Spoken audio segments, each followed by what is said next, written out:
ang katotohanan pa rin ang isisigaw diyan. Hindi po natin sinasabi na alam po natin yung meaning ng people power. Ang mahirap po kasi yung katulad po ng sa iglesia, di ba? Ang panawagan po nila anti-impeachment. Mahirap po kasi yung panawagan mo people power eh. People power po kasi sa kasaysayan ng Pilipinas. Pagpapatalsik po ng gobyerno. Yun po yung kahulugan natin ng rally na people power. Nakadalawang people power na po tayo eh. Kaya po ang sinasabi ko po, ang mangyayari niyan, pag inimpeach nila si VP Sara, may mga malawakang rally. Kung mauuwi yan sa people power, eh titignan natin. Di po ba? Depende yan sa atin. Hindi naman people power na manggagaling sa labas eh. Tayo rin yan eh. Kaya nga sabi ko nga, palaki na ng palaki. Yung rally sa EDSA nung EDSA Shrine, malaki na yun. Mas malaki dito sa mga naniwala kayo, 40,000 yun, yung nag-rally na yun. Alam niyo po, yung nagsasabi, no, may mga namimiloso po eh. Ito po yung mga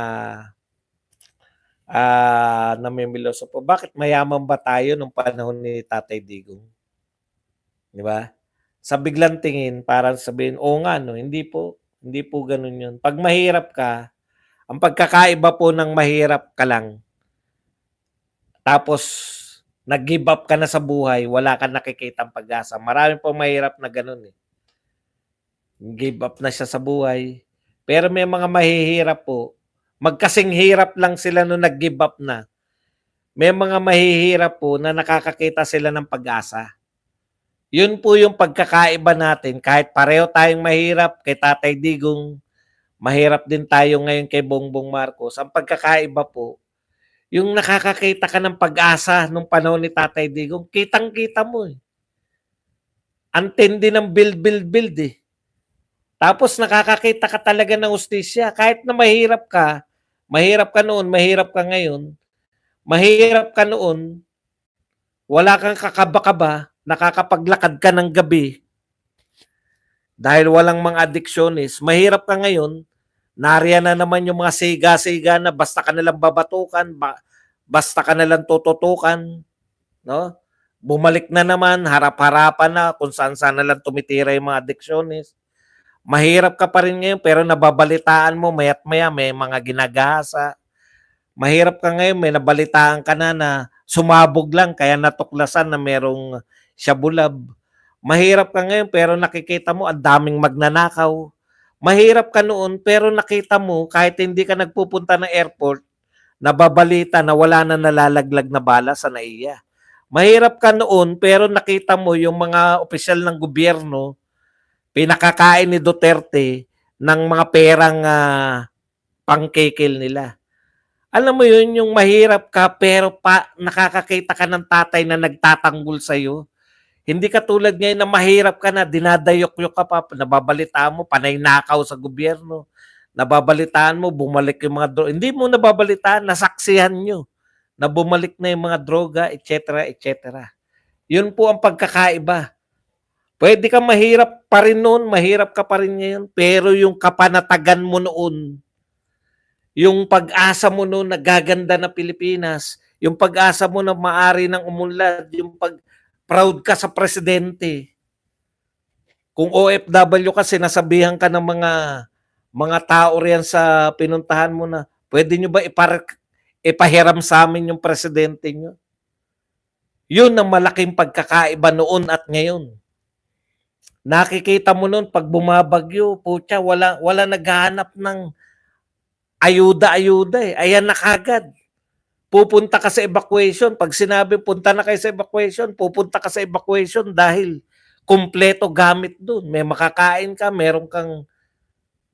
Yun po yung pagkakaiba. Wala na bang baha ng panahon ni Duterte? Meron. Pero nasabihan ka bago bumaha. Nasabihan ka bago bumagyo. Alam mo gagawin mo pag umulan na. Yung mga barangay umiikot, punta na kayo sa evacuation center. At dahil sa sarap ng buhay ng evacuation center, wala pang bagyo, nasa evacuation center ka na. Yan ang pagkakaiba ng pananaw ng mahirap noon tsaka mahirap ngayon. Ngayon po ang mahirap, kawalan ng pag-asa. Nakikita mo habang baha, anong gagawin natin? Samantalang nakikita mo si Tatay Digong ng panahon. Pinapakita kahon-kahon. DSWD, nakukuha.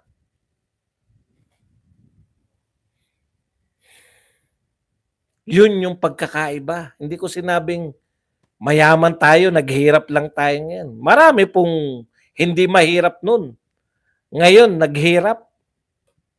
Mahirap tayo nun pero wala tayo. Nasa pandemya pa nga tayo. Pero wala po tayong nababalitaan na nagbenta ng ginto, nagbenta ng mga lupain, nagbenta ng mapuk, lahat na lang binibenta.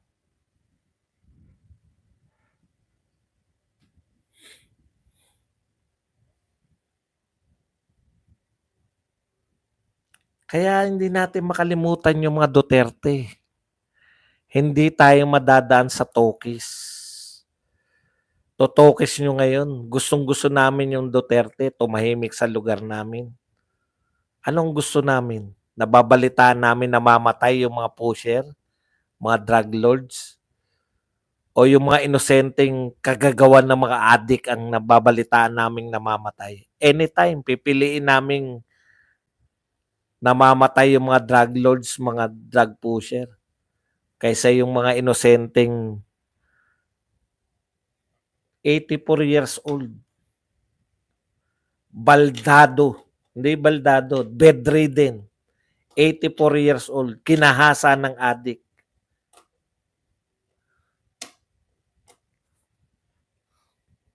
Magpakape naman kayo.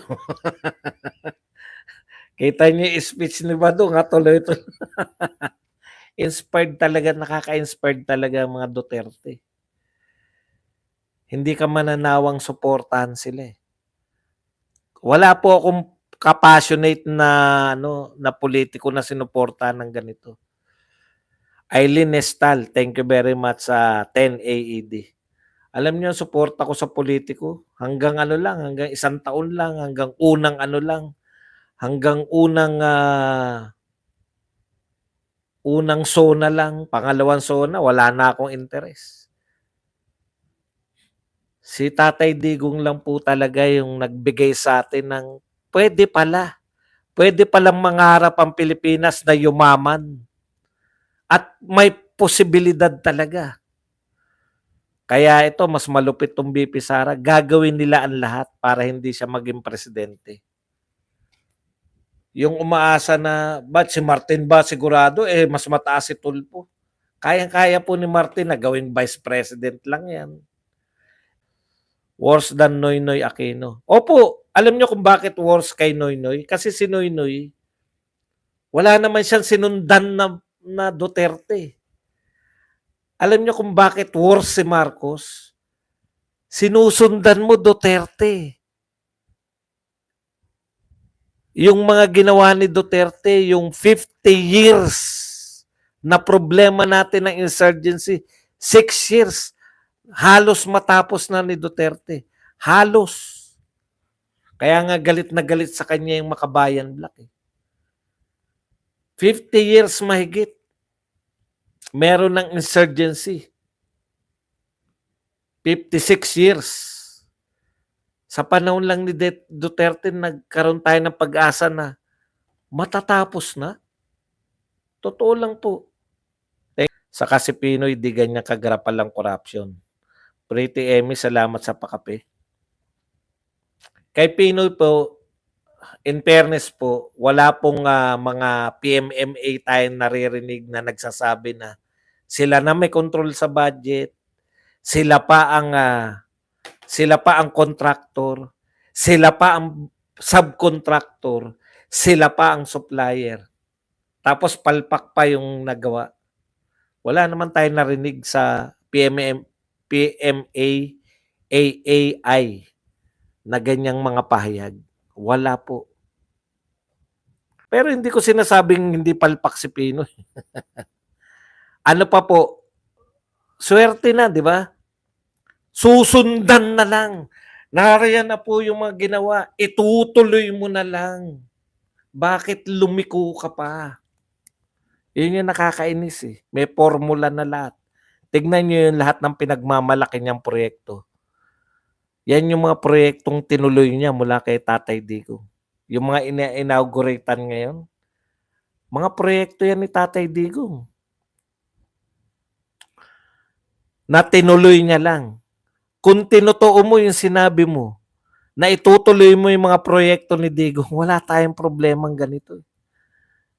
Bakit mas palpak ngayon? Kasi may sinusundan ka na at ipinangako mo pa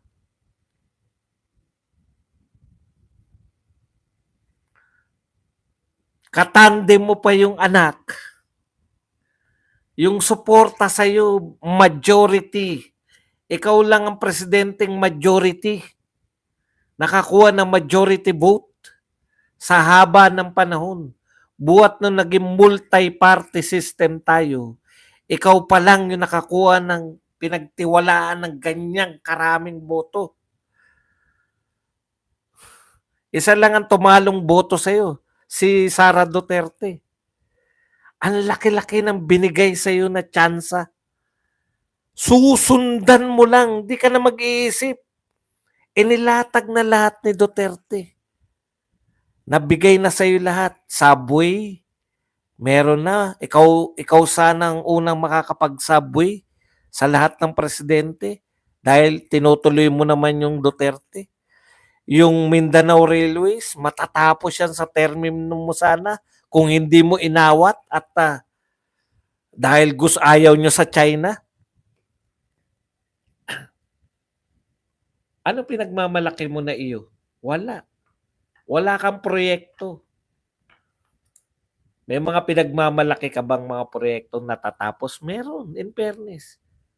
Yan yung mga nasimulan na ni Duterte, tatapusin mo na lang.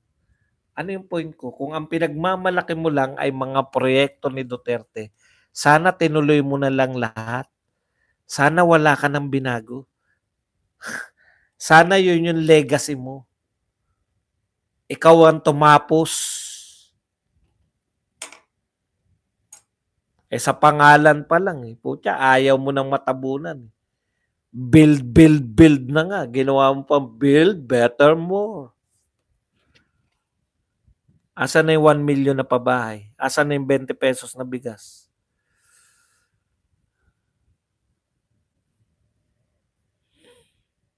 Kaya siya worse kasi may hindi na formula eh. Totoo na. Balik na naman tayo sa pakikipagmatigasan sa China. Susi po, lahat ng Southeast Asia, pinagmamalaki nila yung pakikipag-deal nila sa China, yung pakikipagkaibigan nila sa China. Nanawagan ka doon, di ba? Nalabanan ng Southeast Asia and China. May sumama ba sa'yo? Wala. Bakit? Lahat sila nakikinabang sa pakikipagkaibigan nila sa China.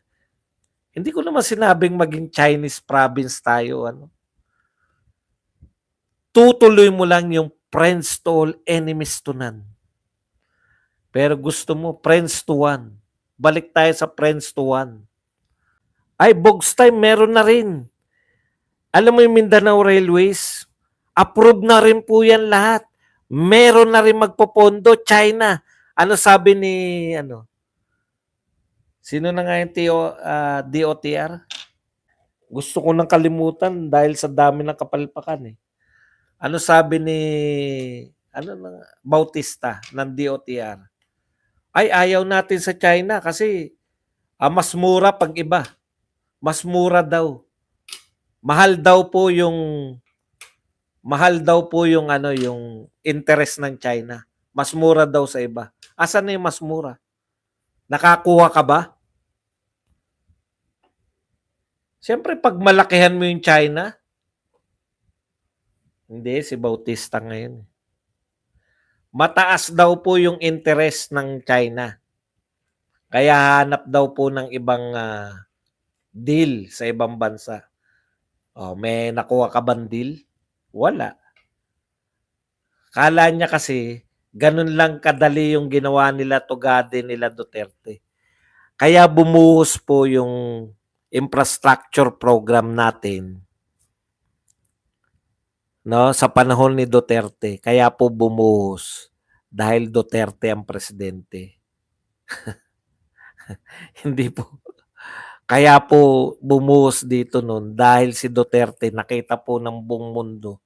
Puta, okay itong presidente na to. Nag-conduct ng war on drugs.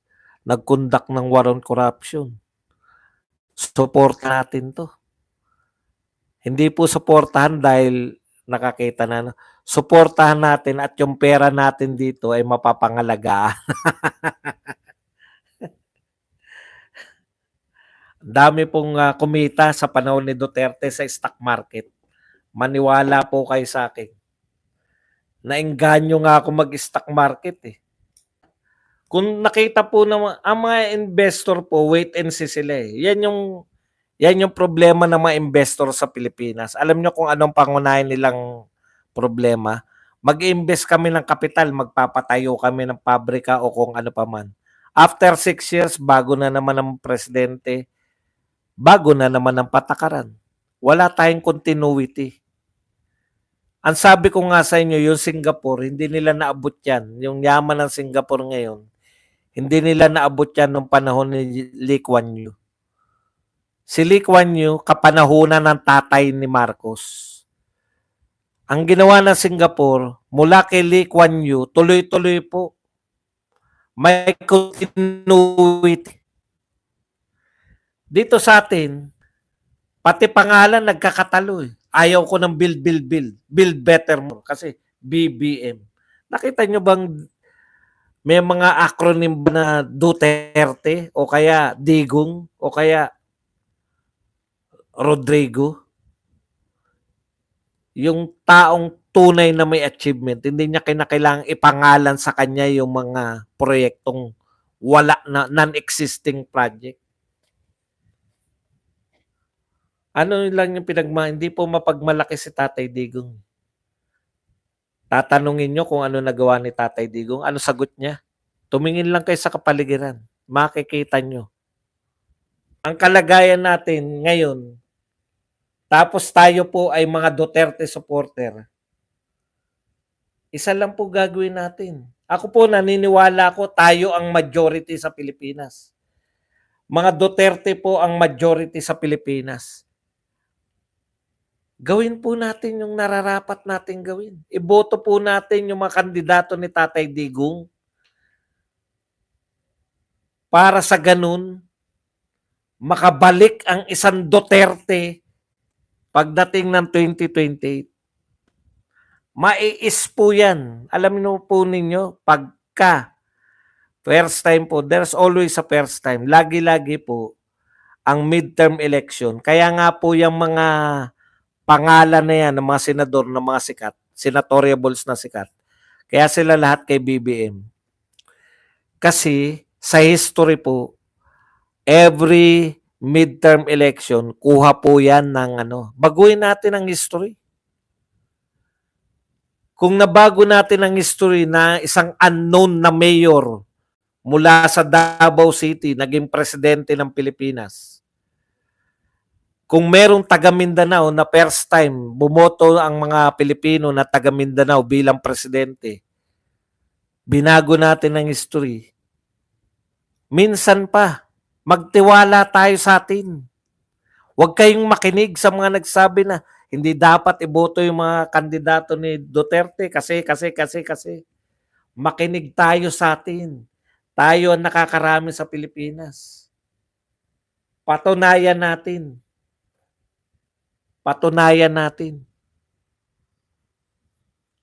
Na tayo ang nakakarami. Iboto natin straight. Yan. Hindi sapat na nakikinig kayo kay Badong, nakikinig kayo sa mga vlogger ni Duterte. Yung pansamantalang interes, alam ko po may mga vlogger kayong hinahangaan na iba po yung sinasabi, no? Alam na natin kung bakit eh. Alam niyo kung bakit hindi sila nanawagan na straight? Alam niyo kung bakit ang panawagan nila, iboto natin yung karapat-dapat. Kahit nakapartido yan ni Duterte, kung hindi karapat-dapat, wag natin iboto. Hindi po. kinakailangan po natin ngayon ng boto kasi nakasalang po si VP Sara sa impeachment. Uulit-ulitin ko po 'to. Nakasalalay po sa atin. Huwag po nating ibigay sa mga senador. Tayo po, nasa kamay natin kung mai-impeach si VP Sara. Ngayong 2025, kailangan natin ng boto para kay VP Sara. Boto para sa Sara Duterte presidency. Boto para sa Pilipinas. Kasi ito pong present administration at ang mga kamag-anak niya incorporated, may idea na kayo kung saan papunta ang Pilipinas. May idea na rin kayo kung saan papunta sana ang Pilipinas kung tuloy-tuloy po yung Duterte. Di daw pinagtatanggol si VP Sara at PRRD ni Bongo. Kaya napapasama sa inyo sinusuportahan nyo. Pwede ba? Suportahan nyo, huwag kayo manira ng mga Duterte candidates. Hindi nga namin sinisiraan yung kandidato nyo. Papasok kayo dito tapos sisiraan nyo yung kandidato ng PDP laban.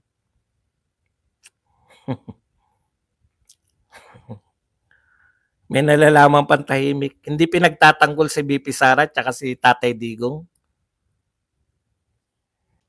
Huwag nyo po kasing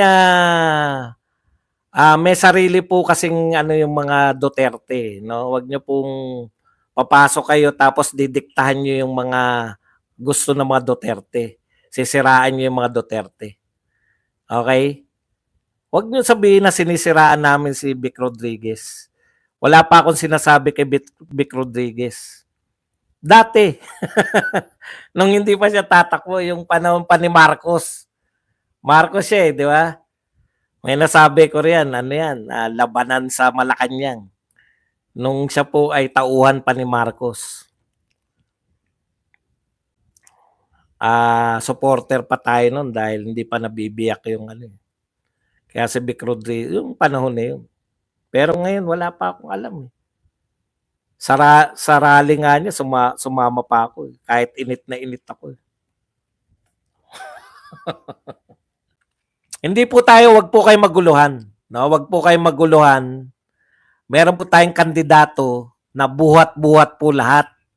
Hindi po yung solo-solo. Ang kandidato po natin, si Marcoleta, Kibuloy, guest candidate po ng PDP Laban. Tsaka yung 6 na candidate ng PDP Laban, si Bondok, Lambino, Hinlo, at saka si Philip Salvador. Siyempre, yung dalawang senador natin, Senators Bongo at Senator Bato.